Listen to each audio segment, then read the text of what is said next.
रेहाना और रवि की शादी के वक्त रवि के पास कुछ नहीं था। रेहाना, तुमने मुझसे शादी करके एहसान किया है।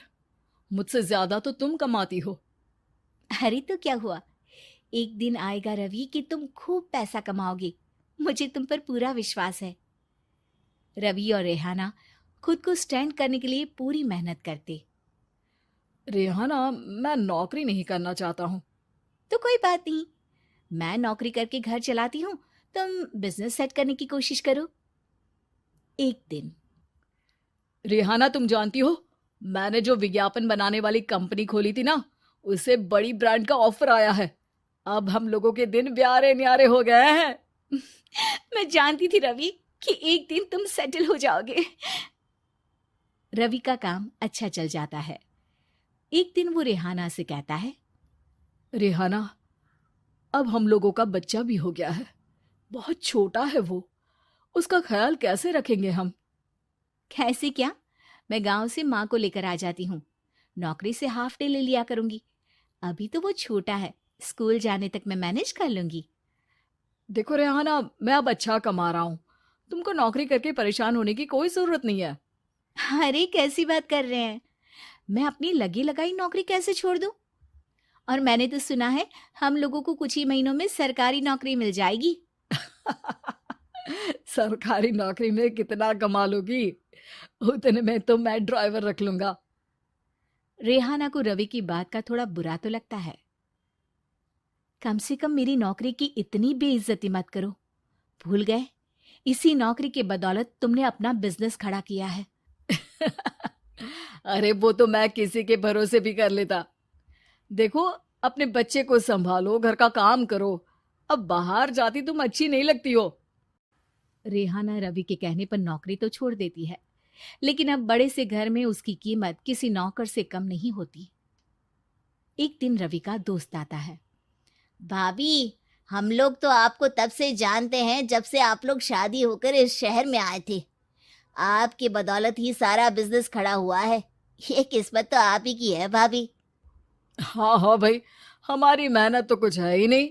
अरे होगी, लेकिन भाभी की किस्मत के आगे कुछ नहीं। दोस्त वहां से चला जाता है, लेकिन रवि का गुस्सा सातवें आसमान में होता है। देखा कैसे बोल रहा था? अरे बिल्कुल अच्छा आदमी नहीं है ये। कैसी बात कर रहे हैं आप? प्रशांत भैया तो बहुत अच्छे इंसान है रवि। कैसे उन्होंने हमारे मुश्किल वक्त में हमारा साथ दिया था। अरे था पैसा तो साथ दिया, नहीं तो कौन पूछता है? रवि का व्यवहार पैसा आते ही अलग हो गया। वो बंदे को बंदा नहीं समझता। घमंड से घिरे रवि ने तो एक दिन हद ही कर दी। रेहाना, मैं अब तुम्हारे साथ नहीं रह सकता हूँ। क्या क्या बकवास कर रहे हो रवि? क्या कहना चाहते हो? और क्यों नहीं रह सकते तुम मेरे साथ? देखो, मुझे कोई और पसंद है, और उसने साथ रहने पर बस यही शर्त रखी है कि मुझे तुम्हें तलाक देना होगा। रेहाना, जो कि एक स्वावलंबी महिला थी, उसने बिना देर किए रवि को कह दिया, कोई इश्यू नहीं, मुझे पैकिंग में 4 दिन का वक्त लगेगा, लेकिन तब तक मैं तुम्हारे साथ नहीं रहूंगी। 4 दिन के लिए तुम कहीं और शिफ्ट हो जाओ, मैं घर से निकलूंगी तो बता दूंगी। रवि घर छोड़कर चला जाता है। रेहाना को दुख होता है, वो रोती है, लेकिन व्यवहार से स्ट्रांग रेहाना को पति के वापस आने का और उसे सबक सिखाने का पूरा भरोसा था। फिर एक दिन, अरे शुशिका, कब शादी करोगे तुम मुझसे? यार मैंने तो सोचा था तुम शादी से पहले मुझे विदेश लेकर जाओगे, महंगी कार दिलाओगे। अरे सब दिला दूंगा, लेकिन पहले मुझसे शादी तो कर लो। हाँ हाँ, क्यों नहीं। मैं कुछ दिनों के लिए अपने मम्मी पापा के पास जा रही हूँ और लोगों से अपनी शादी की बात करूंगी। अरे शुशिका, कैसे रहूंगा मैं तुम्हारे बिना? अब तो शादी ही होने वाली है हम लोगों की। शुशिका रवि को छोड़कर चली जाती है। रवि घर आता है, जहां रेहाना को ना पाकर उसे सब अजीब लगता है। घर तो रेहाना के बिना कुछ नहीं है। बच्चे की याद भी आ रही है। चलो एक वीडियो कॉल कर लेता हूँ। रवि रेहाना को वीडियो कॉल करता है, लेकिन रेहाना फोन नहीं उठाती। रात को सोते वक्त मन कर रहा है मुन्ने को गले लगा लूं। चलो कोई ना, शुशिका से शादी के बाद मेरे और भी बच्चे होंगे। अगले दिन रवि ऑफिस जाता है, जहां टीना खड़ी होती है।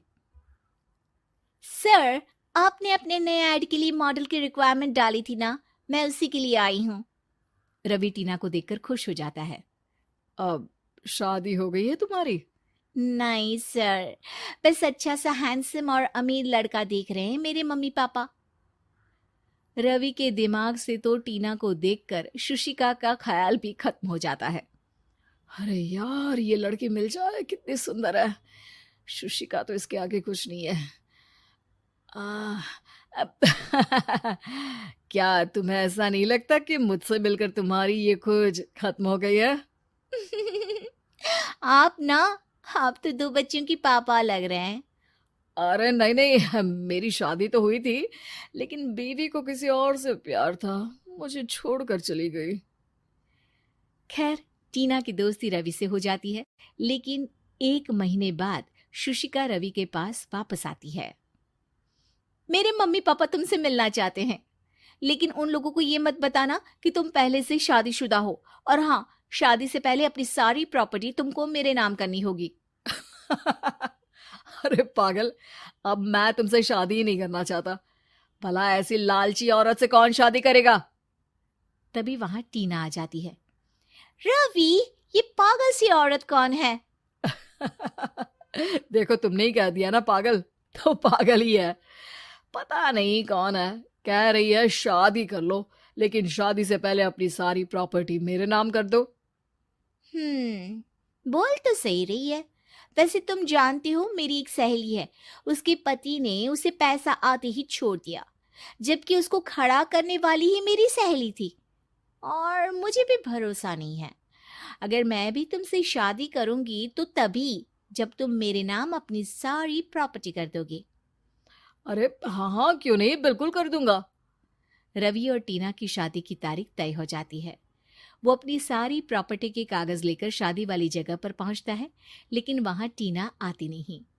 रवि टीना को मैसेज करता है। कहाँ हो? सॉरी, मैं तुमसे शादी नहीं कर सकती, मुझे तुमसे भी ज्यादा पैसे वाला मिल गया। रवि को गुस्सा आ जाता है। वो गुस्से से सारा डेकोरेशन तोड़ रहा होता है कि वहां रेहाना आ जाती है। सर, क्या हो गया?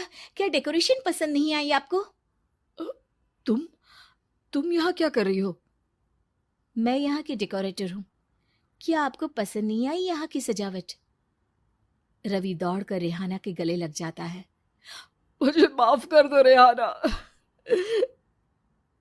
रवि रेहाना के गले लग जाता है और रेहाना टीना को थैंक्स का मैसेज करती है।